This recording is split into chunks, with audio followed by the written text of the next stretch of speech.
ओला दुष्काळ जाहीर करून कर्जमुक्तीसाठी संभाजी ब्रिगेड आक्रमक। मेहकरमध्ये महामार्ग रोखला, संभाजी ब्रिगेडच्या कार्यकर्त्यांना पोलिसांनी घेतले ताब्यात।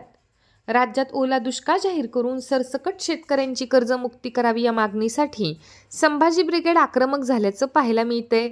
बुलढाण्याच्या मेहकर येथे जिल्हाध्यक्ष पांडुरंग पाटील यांच्या नेतृत्वात संभाजी ब्रिगेडच्या कार्यकर्त्यांनी महामार्ग रोखत जोरदार निदर्शने केली आहेत।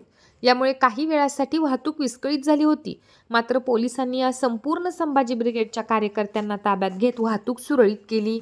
मागण्या मंजूर न झाल्यास राज्यभरात तीव्र स्वरूपाचे आंदोलन करण्याचा इशारा यावेळी ब्रिगेडच्या वतीने देण्यात आला आहे।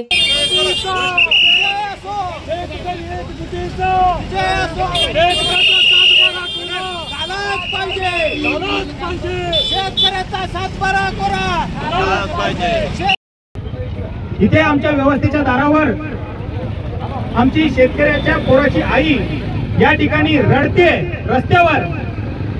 ही लाजिरवाणी बाब आहे। या व्यवस्थेला लाजा वाटायला पाहिजे की अशा प्रकारे शेतकऱ्याच्या आयुष्याची अवहेलना मांडताना कुठेतरी हे पण माणसंच आहेत ना का व्यवस्थेत बसले म्हणजे काय कोणी आभाळातून टपकलेले आहेत।